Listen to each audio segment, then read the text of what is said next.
Aloha and welcome. I'm Reverend Cindy Paulus, and this is the third in the series of mystical perspectives on meditation dynamics.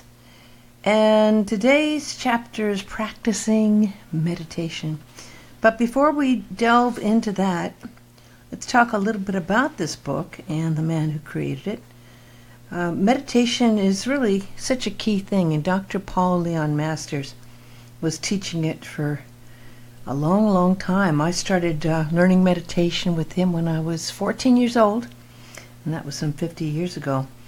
He dedicated a large part of his life to the art of meditation, and this book is really one that can direct you into states of mystical peace, and at that point you merge with your inner self and God, and problems melt away, and your mind becomes still. There's a frequency of love from the source that can arise in you that causes you to feel love as part of the human experience. And that's why meditation is so key. Dr. Masters always suggests meditating every morning, at least once a day, and if possible at night. This chapter we're going to be doing right now, practicing meditation, is such a deep one. Meditation's accomplished, of course, by using one or more techniques, and there are many, many, many techniques now to withdraw the five senses and the mind from their attention to the world outside oneself and to make contact with that inner mental world of one's own mind. Dr. Masters started a couple of institutes, actually, the University of Sedona, and also if you go to metaphysics.com, you can get this book, and you can also find the other books from his teachings. So definitely do check out those sites. I put all of these lectures that I do, I don't like to call them lectures, these talks that I do with you on mystical perspectives, mysticalperspectives.com. So in this chapter, which is the second chapter in the book Meditation Dynamics, he says it's important to create a peaceful atmosphere for meditation in your home. And that's really key. No matter where I've lived, and I've moved many times and lived in many different places, I always make a site for an altar and a place to sit and meditate. And that is a place that's your sacred space, and it should be treated as your sacred space. So you can make it fit in a way that you think is proper.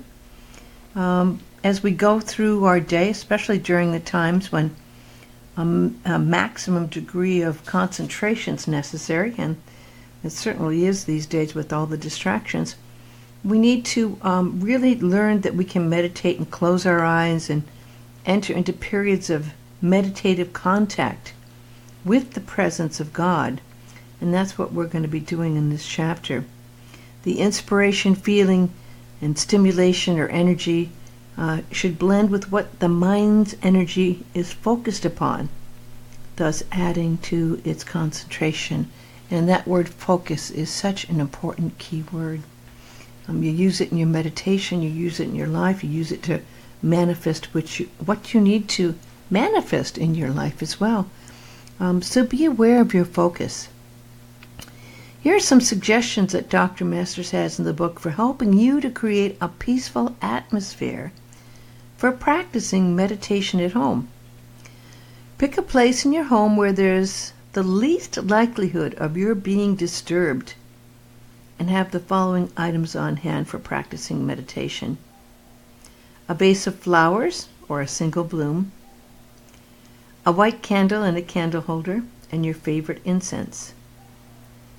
And arrange as follows: place the candle in front of the flowers and the burning incense in front of the candle. Now, of course, these are guidelines that can be made to fit what you need. I use now, I go to stores and I get those candles that are not in a holder. They're in the jars now, and they work fine. I am lucky. I planted some roses, and I get these lovely roses I can put there. And I certainly do need to get some more incense. I stopped incense for a long time because I felt it was getting into my lungs. I had a situation for a while with my lungs, so I didn't want to have too much smoke. But then I've come back to it, and it feels very good to have the incense. The idea of having a space in your place where you will not be disturbed is very important. You actually create an energy field. When you sit and meditate every day, you are actually creating an energy field in your spot. And that's why it's nice to have a certain area where you can build up that energy field and it won't be disturbed. So possibly this is, if you have the luxury of having a private room for it, great. Or if you have a section of a room you use, maybe you just want to have that section to yourself and put some barriers up or some kind of curtains or something in the area that makes it your space. Now what I do is I get up at 4 in the morning so I won't be disturbed. There's so many things that start happening once you turn on the phone, and there's all these messages and there's pings and there's things going on. And so at 4 in the morning there's a real quiet energy out, and I can find that the best time for me to meditate. And I know many people say they just don't have the time. But believe me, if you realized how important that sacred time is, that time sets the tone for the rest of your whole day. And if you just get up a little earlier in the morning, you'll find that that's the most important time of your entire day. Now, Dr. Masters suggests beautiful music playing in the background is beneficial for meditation. I know when I did classes with him way back, that was probably in the 60s somewhere, when he had his place in Hollywood, he would love to play some of the classical music like Meditation from Thais or the Moonlight Sonata. But now there's so many great musical selections you can have with New Age music. I use the Insight Timer app, and it's called Insight Timer. And there's hundreds and hundreds of pieces of music you can use. It also times your app, and there's all kinds of other meditations you can use on there as well. But it is nice to have. And I now use headsets to listen to music that's lovely too. I created actually a special library in my iTunes library of meditation music that I like to use that I know uplifts the spirit. Now, you can practice meditation either sitting up or lying down. Beginners should practice in a sitting position because otherwise if you're lying down, you might just go back to sleep.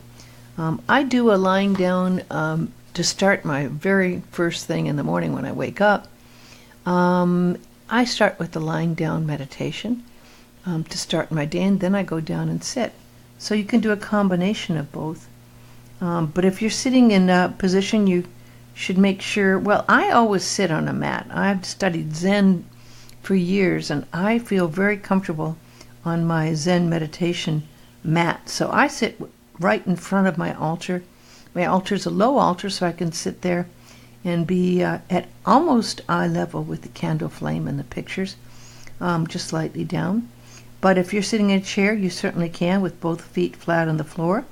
The hands resting palms up in your lap if you wish to receive energy. Your hands can be palms down if you want to have more of a closed circuit. In many cases, it's very good to connect your thumb and your index finger in a circle, so you have even more of a closed circle there. They do this certainly in yoga, and in many ways of meditation do that mudra. Your body should be erect and comfortable. In other words, what you want to do is be able to have the energy flowing through your whole body without blocks to it, right? And you want to have your spine as erect as possible. And Dr. Masters suggests using a high back chair to support your head. But of course, if you're sitting on the ground, you just try to make sure that your body is aligned in a perfect line from the top of your head to the base of your spine. So the energy from your kundalini and that energy can flow back and forth very easily. If you practice in a reclining position, have your ankles crossed, fold your hands and place them over the central upper part of your body. Now, there are exceptions to this position.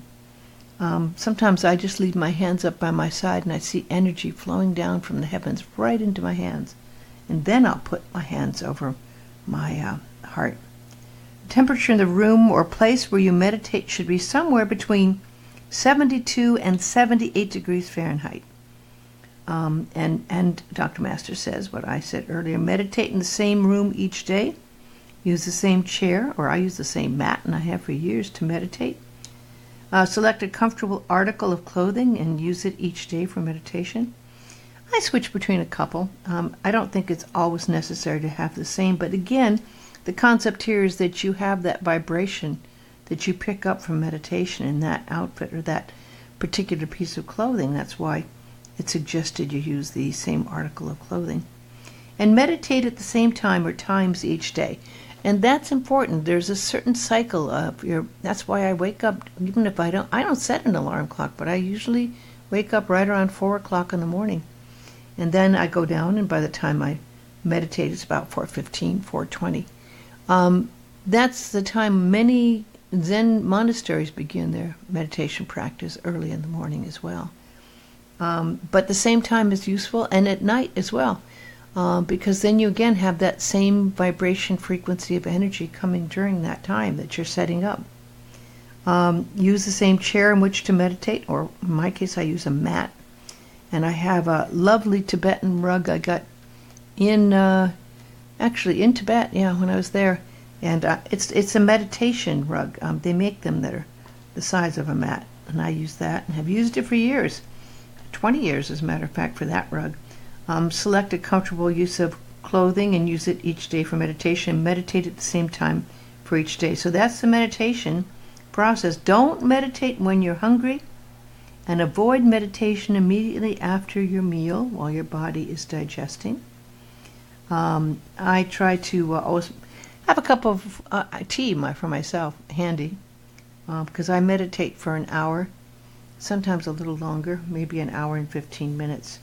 And sometimes I want that tea to be handy. If in a reclining position while meditating, place your head to the north and your feet to the south when possible. Now, of course, my bed doesn't face that way, so I don't do it. There's times you can't move your bed to be in that position. So, at all times in a meditation period, when your mind is not engaged in meditative techniques, affirmations, or other practices, keep your attention on the interior center of your forehead, such as your mind's eye or the eye of the soul. And that is where, again, the focus is, focusing on that center. Now, there are times when you're doing chakra meditations that you might direct your focus to each chakra. And there's times Dr. Masters even suggests using your body and looking within it and seeing the energy fields there. Now, I'm going to go into the next page here. This is on now page 10, which now goes into instantaneous meditation technique. This is a very, very handy one to use, because we all get busy, and sometimes we want to, during the course of a day, maybe at noon, take a break and get back in that meditative state of mind. You can do this at work. You can do this in a park. You can do it anywhere. And he goes on to say, in general theory behind instantaneous meditation is that you can instantly duplicate meditation at a moment's notice by having conditioned yourself to remember what it is like to be in meditation. In other words, you've set the groove in your mind. There's a place in your mind. There's a set thing that you've already created, and you can go back to that place. Now, he says, accept this technique after you've practiced meditation for about a week. Instantaneous meditation is accomplished by memory and not by step-by-step meditation procedure. And there's a very important key here, which we're going to go into. Whenever you want to put yourself into meditation instantly for whatever reason, do the following. For 3 seconds, hold back your breath after inhaling. So, okay, we breathe in and we hold our breath. And now we breathe out. During this time, stop all everyday thoughts by holding them back, much the same way as you are holding your breath. So let's do it again. Breathe in deeply. Hold your breath. And breathe out. Tell yourself, as soon as I release my breath and mind, I will recall exactly what it is like physically and mentally to be in meditation. I am releasing my breath, body, and mind into meditation. Okay, so now let's do that. Breathe in. Hold your breath for 3 seconds. And as you breathe out, tell yourself, as soon as I release my breath and mind, I will recall exactly what it is like physically and mentally to be in meditation. I am releasing my breath, both body and mind, into meditation. Breathe deeply, much the same way as if you were asleep in the middle of the night.